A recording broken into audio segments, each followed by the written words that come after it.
Okay, this is a kind of shorter video that's going to be talking about specifically about the MakerBot.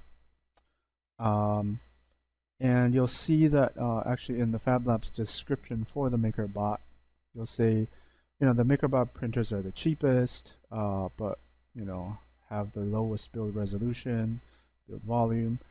It can be tough to print models with a lot of overhanging parts because support material will be required. And this material, the removal process is kind of difficult. It's kind of janky, and you'll see. Um, but if you're printing something that can, stand a higher degree of error and doesn't have a large amount of overhang, then the MakerBot is the best choice, especially because it's the cheapest, right? Um, and also, one of the things to kind of look at, and actually, you can click on this. So MakerBot actually allows you to download this for free. This is for all of its prints, and actually this is a good example. So you'll see it in some. You're able to add what's called a support raft, right, to kind of make sure that things will stay in place because the way these printers work. The biggest problem you'll have is kind of having pieces or having your build kind of stay in place on the build plate generally. So sometimes they'll lay down this sort of raft. This is an option that you can check. Also, if you have a lot of overhangs, this is actually what it does, right? It prints these supports in places where the program just automatically determines more or less is necessary. But then you have to go in and break these pieces off. Maybe you have to sand it. You have to sort of shave it off with an X-Acto knife. So it's kind of annoying. The slicer is built into this program, the MakerBot Desktop program, and helps you kind of visualize the process. You can save layouts for printing if you kind of have things spread out a certain way. And you can also look at how much it's going to cost, basically how long it's going to take, this sort of stuff. Okay, so I've linked to this. You just download it. It sends you to a download page, and you download it, install it. It's really, really simple. Several versions of it for different platforms. Just pick the one that works for you. This is the latest one, 3.9.1. Although because I'm linking this, they might update it. So just like come to their site to get it. Okay. So once you have installed, it actually looks like this. It's really simple. For ours, you have to go to devices, select type of device. The ones we have in the lab are the replicator 2. Because they all have like different sizes, right? This is a much smaller one, the mini, right? So you have to select the right one, the 2, which gives you the correct build volume and all the settings that come with it. Right? It's a really simple, easy piece of software to understand. Now on this side, what I'm going to do is I'm just going to make a really simple and easy joint thing, whatever, let's say 1.5, 1.5, 1.5, actually too large, 1 by 1 by 1, okay, and then make a cylinder, 0.6 maybe. Oh, too large. 0.3 and make it 3 inches long. Well,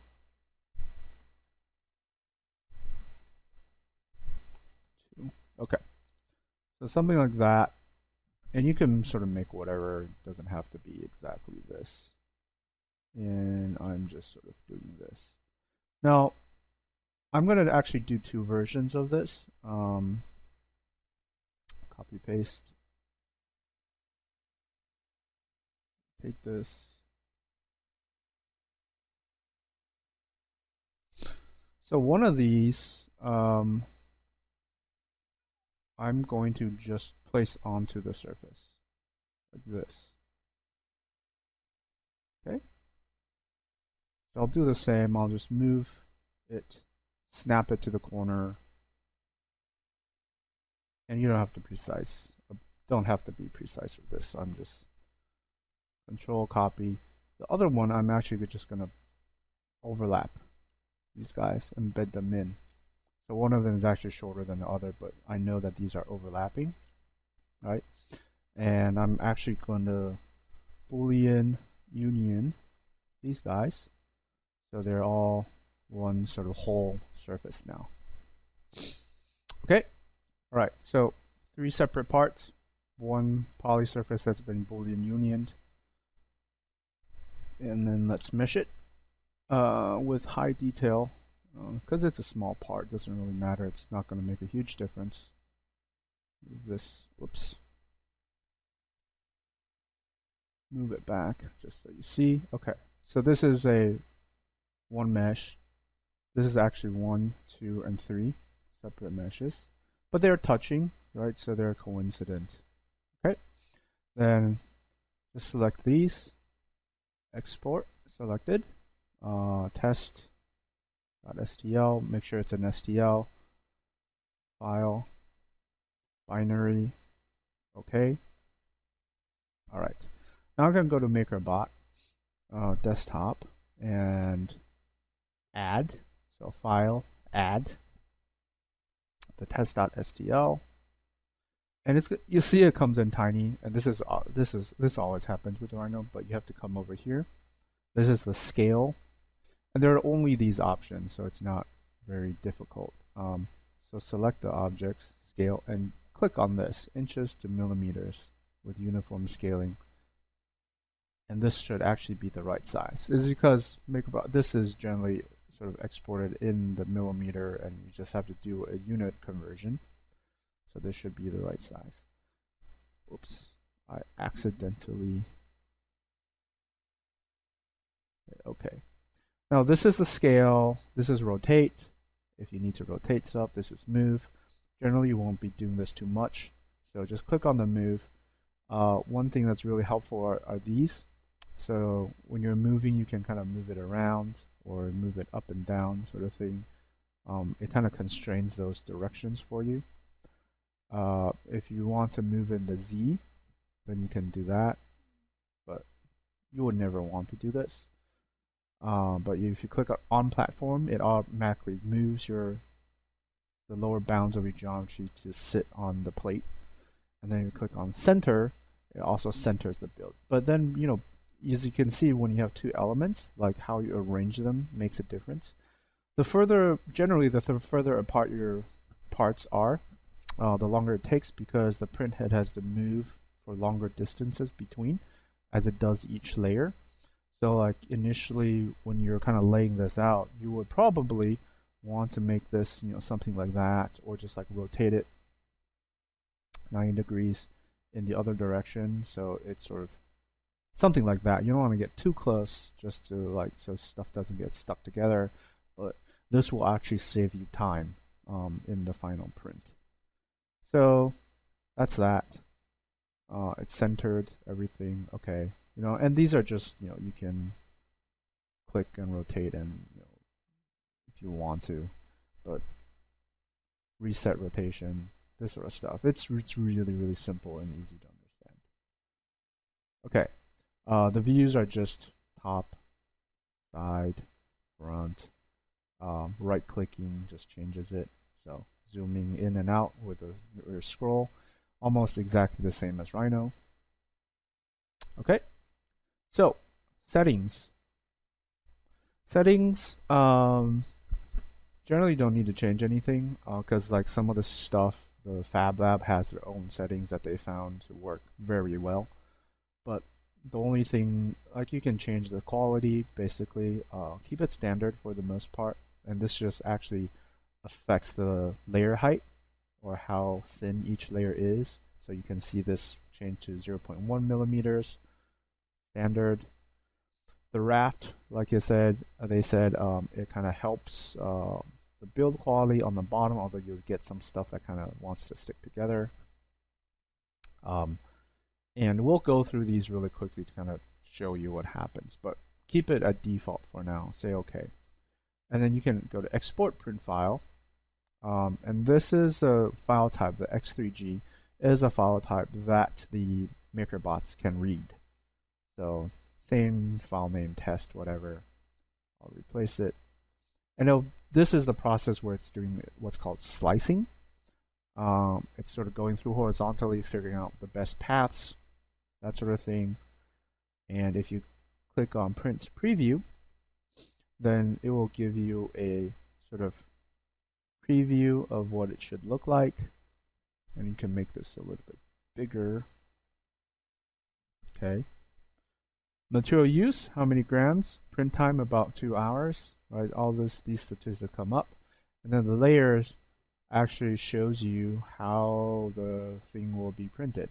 So as you can see, it starts out with kind of laying down a thin layer of this crisscross hatch pattern, alternating directions.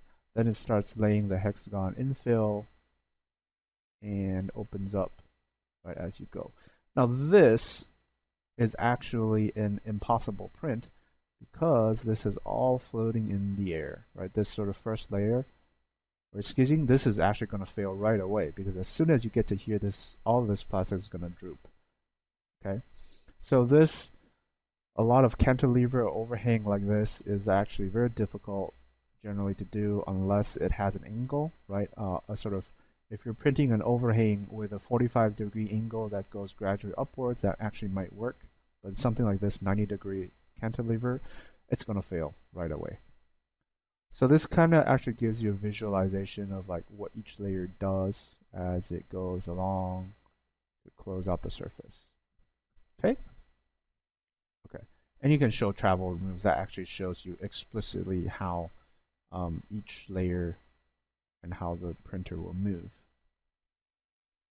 Now, so what we want to do is actually go to the settings and we want to add support. But generally you'll see that if you need to have support, you'll need a Raft because the support is usually coming off of a Raft. So these actually generally will want to be activated together, both Raft and support. You can do things with just Raft without support if you don't have a cantilever, but if you have a support, then you generally will need a Raft. So say, okay, I export it again. Yeah, I'll replace it. Let it run. And if you look at the preview, you'll see that what it does is that it does this sort of base layer first, and then prints these supports to kind of support each section of this as it goes along. So this portion, the first portion of this is the Raft, right? And it kind of just creates this bottom layer of plastic that kind of helps the print adhere or stick to the surface before it starts doing the actual print. And then you see the supports layers here going in both directions. And then before it actually starts laying the first bottom parts of the cylinder that has a big overhang. And these are basically done at distances where, like, okay, a short distance like this, the filament will support itself as it kind of goes along.